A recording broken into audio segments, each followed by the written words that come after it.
Hey, welcome back to Reading Between the Lines. I'm Zach, and I'm here with Emily. If this kind of smart listening helps you, hit subscribe so new episodes find you, not the other way around. Today, we're digging into how people say one thing but mean something deeper. Exactly. We're talking about tone, pauses, and those tiny hints from context. That hidden layer is subtext. That word means the message you feel, even when it isn't stated directly. Once you notice it, everyday conversations start making a lot more sense. Quick story. Last month in a project meeting, my manager looked at our slide and said, "That's bold." The pause sat there like a heavy book on the table. His intonation dipped at the end, not excited, not playful, more like a caution sign. Intonation, by the way, is the music of speech, the rise and fall that colors meaning. Meanwhile, two teammates shifted in their chairs and shuffled papers. No one said, "Slow down," but everything said, "Slow down." I took a breath, thanked him, and suggested a smaller pilot. The mood lifted instantly. No drama, because I heard what wasn't spoken. What tipped you off most? The word bold, the pause, or the vibe in the room? And did you read any sarcasm there, or was it more like a careful warning? Not sarcasm, more hedging. Hedging is when people soften a message to be polite or safe. Words like maybe, sort of, or even a long pause can do that job. Also, I tried to read the room, meaning I paid attention to the group's mood and body language.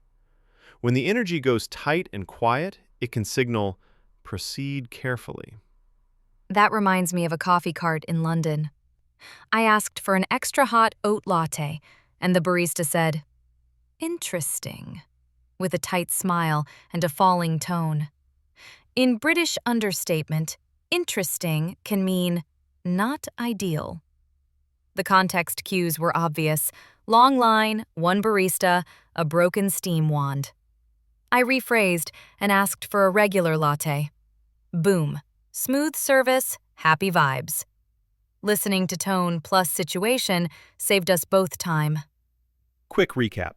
We've heard how intonation, pauses, word choice, and small signals create meaning. Linguists call this implicature, the meaning implied, not said. Catching it early helps you respond with confidence and kindness. As we get going, notice the music of speech around you. Ask yourself, do the words match the tone? Next, we'll dig deeper into tone and prosody. Prosody means rhythm, stress, and melody. And hey, thanks for subscribing if you just joined us.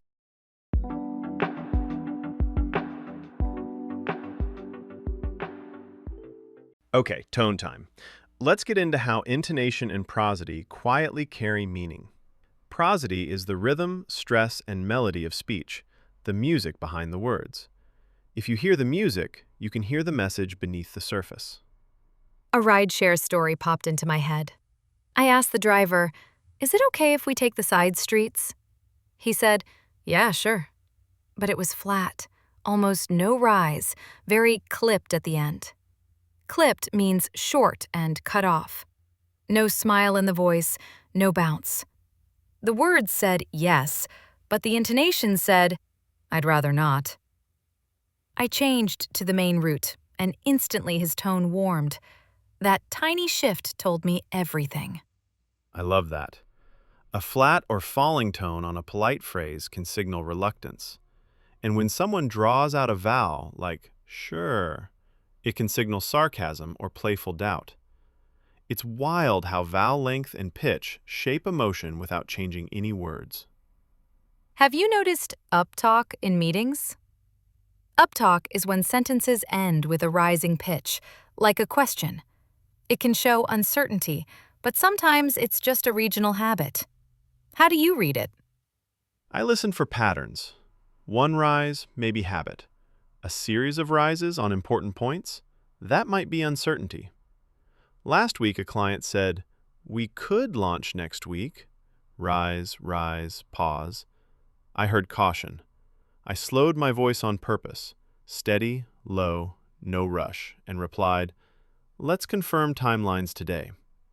Mirroring a calmer melody helped the call land softly. Speaking of mirroring, I had a colleague who always sounded deadpan. Deadpan means emotionally flat.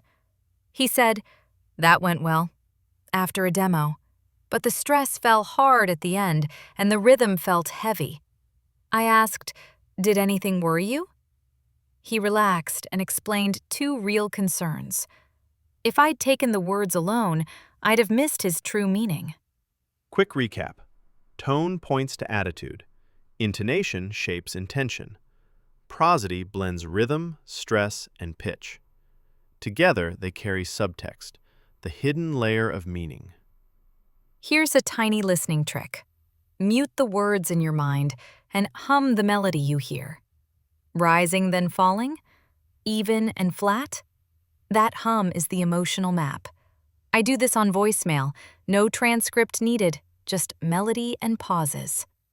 Pauses matter too. A strategic pause before the keyword can signal emphasis or hesitation. When a manager says, "I'm concerned," that gap is carrying weight. Linguists call implied meaning implicature, the meaning suggested, not stated. That reminds me of a dinner where someone said, "I'm fine," with tightened breath and a tiny laugh at the end. The breath told me more than the phrase. I softened my tone, lower, slower, and asked, "Want some space?" The answer came without words, a long exhale. Stress can flip meaning too. I once heard, "I didn't approve the budget." Stress on didn't, then on approve, then on budget. Each version hinted at a different issue. I wasn't guessing. I reflected the exact stress back, and the speaker clarified fast. Small checklist before we move on. Notice pitch, high or low, stretch, long or short, and silence, brief or heavy. If words and tone don't match, trust the tone first, then ask a gentle follow-up. You'll hear what's not said and respond with care.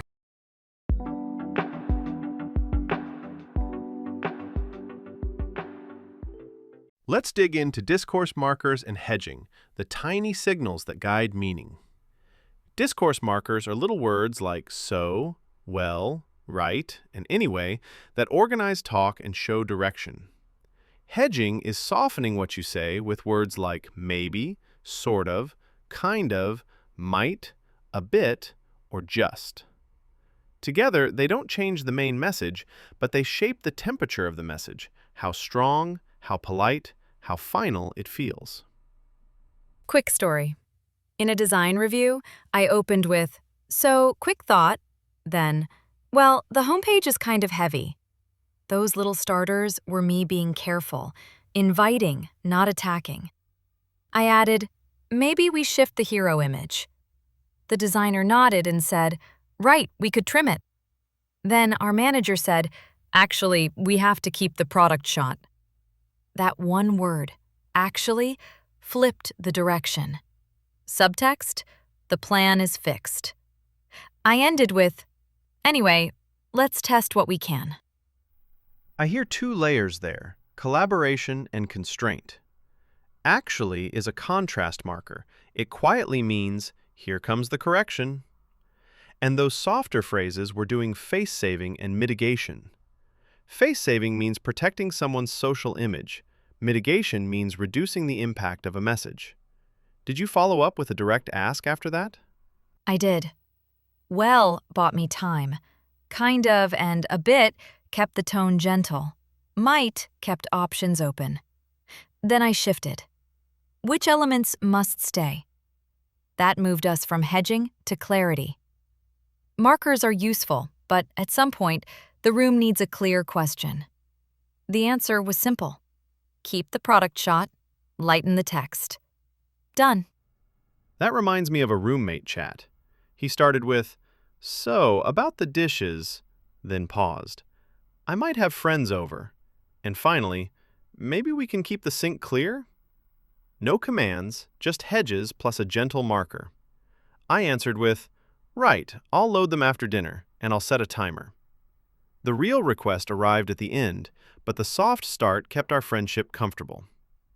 Speaking of signals, actually often marks contrast. By the way opens a side path. Anyway resets or closes a topic. To be honest, can warn a stronger opinion is coming. In international teams, just is a tiny minimizer. Just checking or just a quick question.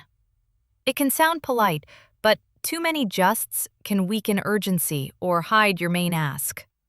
Quick recap. Discourse markers guide direction. Hedging softens strength. If the room feels tense, hedging can keep the door open.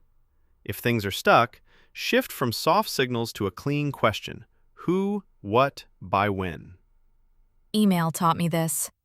I wrote, "Just checking in. I was wondering if the invoice might be ready." It sounded polite, but the vendor replied 2 days later. I tried again without hedges. "Could you send the invoice today by 4 p.m.? Clear, warm greeting, exact request, friendly thanks. It arrived in an hour. The tone stayed kind. The message got sharper. Here's a tiny listening trick, the yes-but test. If someone says, "Yes, we'll consider it, but," the clause after but is the real message. Also, notice closers like, "at the end of the day," final summary, "to be fair," balance or counterpoint, and "look," attention marker. I track what comes right after those signals. That's the priority line. As you listen this week, catch first words and last words. First words show the path. Last words show the landing. If tone and markers disagree, trust the tone and ask one gentle follow-up like, "What would help most right now?"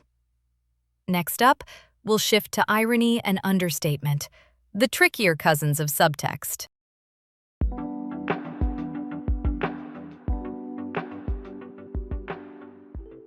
Let's talk about the tricky trio: irony, sarcasm, and understatement. Quick map. Irony is when words and reality don't match. Sarcasm is irony with a sharper edge, often teasing or criticizing. Understatement downplays something big on purpose. The tone is the compass. You follow it to understand what's really happening. A picnic comes to mind. Rain poured, sandwiches got soggy, and my friend said, "What a perfect day," with that long, playful stretch on perfect and a grin. Classic irony. No one was angry. We all laughed, started a game under a tree, and the mood lifted.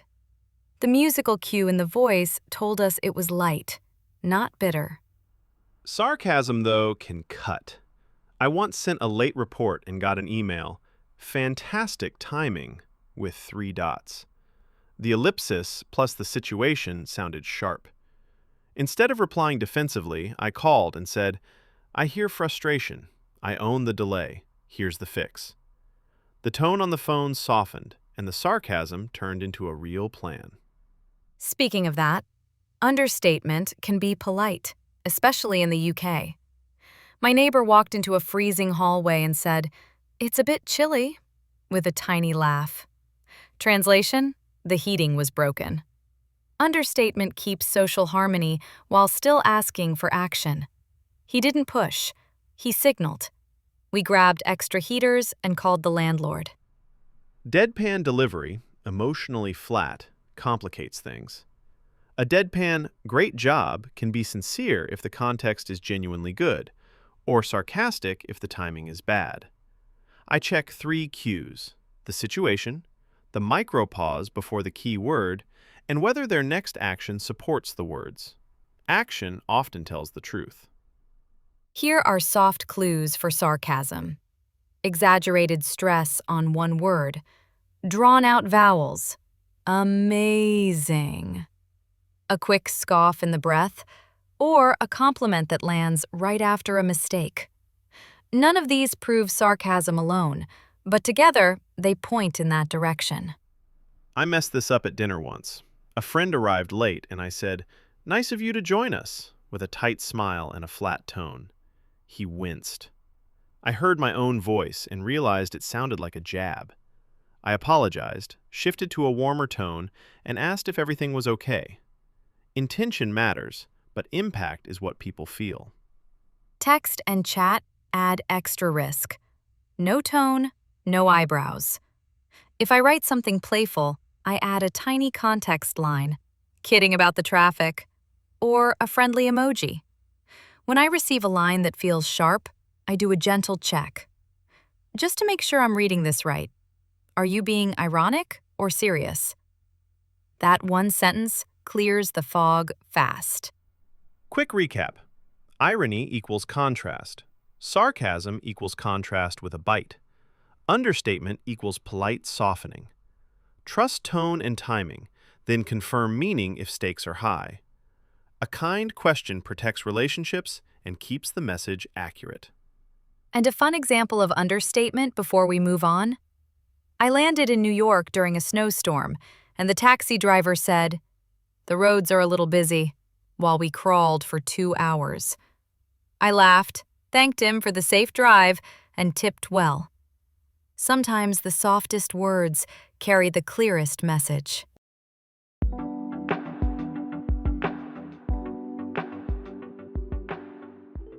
Culture and context change everything. The same words can land differently in different rooms. When people say, read the room, they mean notice mood, power, and timing before you speak. If you get those right, your message fits. No pushing, no guessing. I learned this the gentle way in Tokyo. A teammate looked at our timeline and said, "It might be difficult," with a soft smile and a small pause. On paper, that sounds neutral, but the context, tight schedule, new vendor, silent nods around the table, told me it was a polite no. That phrase protected harmony, what linguists call face saving, meaning we respect each other's image in the group. I slowed down, thanked him, and asked, "What would feel realistic?" The air relaxed. He suggested 2 milestones, and everyone finally looked relieved. I like how you asked for what feels realistic. Simple, respectful, and clear. Did anyone spell out the risks after that, or did the plan speak for itself? They opened up right away. One person said, "The vendor onboarding takes longer," then added, "We could aim for mid-month." The hedging, aim, kept things polite, but the numbers were concrete. Reading the room helped me hear the no without making anyone lose face. Different room, different rules. In Berlin, a colleague watched my draft and said, "This part doesn't work." No softener. Direct, efficient. That's more low-context communication. Less hidden meaning, more explicit words. In high-context settings, more of the message lives in tone and relationships. Neither style is better. They're tools. I asked, "Which part fails?" He pointed to the intro. I rewrote it, and we shipped on time. Clear words, clean progress. Politeness formulas can signal indirectness. Phrases like, "Would you mind?" "When you have a second," or "We may need to revisit," often cushion a request or warning. The goal isn't to hide meaning, it's to keep trust. If I hear those softeners but feel urgency, I mirror warmth and ask one precise question. What's the most important change? Quick recap. Read the room, notice softeners, and match your tone to the context. If words are gentle but faces look tense, treat the message as urgent and check your understanding politely. Tiny checklist for busy days. 1. Atmosphere, energetic or tight. 2. Stakes, small update or big decision. 3. Power, who decides, who informs. Adjust your directness accordingly. That word adjust means change your style just enough to fit the situation without losing your voice. Remote calls add a twist. On video, I watch turn-taking. Are people talking over each other or going quiet? If a leader leans back and says, "Interesting," with a long pause, I hear caution. I'll offer 2 options, one safe, one bold, so they can choose without pressure. Last thought before we switch topics. Culture isn't a box, it's a clue. Stay curious, ask gentle clarifiers. What would work best for you? And let tone guide timing. When you align your message with the room, people feel respected and decisions move faster.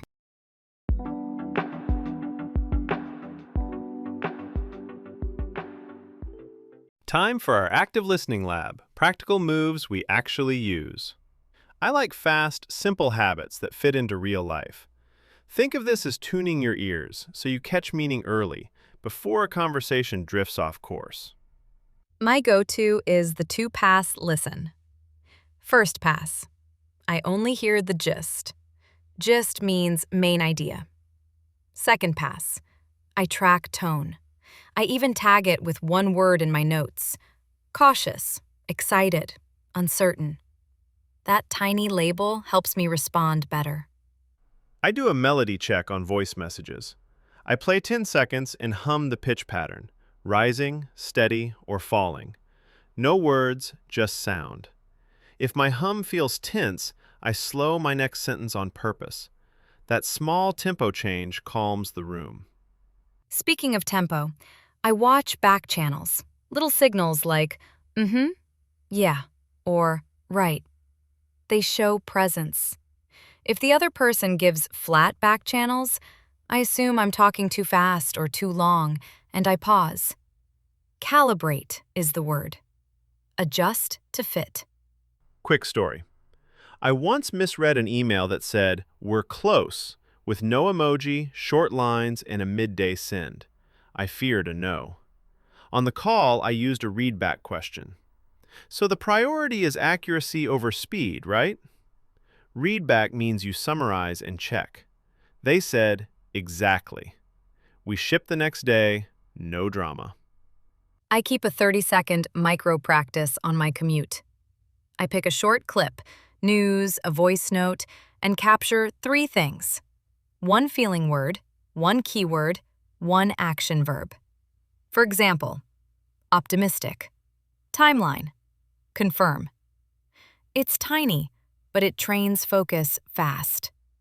Another tool, contrast spotting. I underline markers like actually, but, to be honest, at the end of the day. Then I only read the clause after the marker. That's usually the real message. It keeps me from chasing every side point. Self-assessment time. Light and honest. After a call, I ask myself 3 quick questions. Did I match their pace? Did I confirm the ask in 1 sentence? Did I leave with who does what by when? If I miss one, I fix it in a follow-up note. Do you ever score yourself, Emily? I do a simple traffic light. Green when tone matched and outcome was clear, yellow when I sensed tension, red when meaning was missed. Reds get a 2-line reflection, so I don't repeat the mistake. I like that. My version is even shorter. 1 line on what I heard beneath the words. 1 line on how I answered. It builds what people call pragmatic awareness, the skill of choosing language that fits the moment. Quick recap. 2-pass listening, melody check, back channels, readback questions, contrast spotting, and a tiny self-score. Small habits, big clarity. Next, we'll wrap with final guidance and a couple of phrases that keep tough talks kind.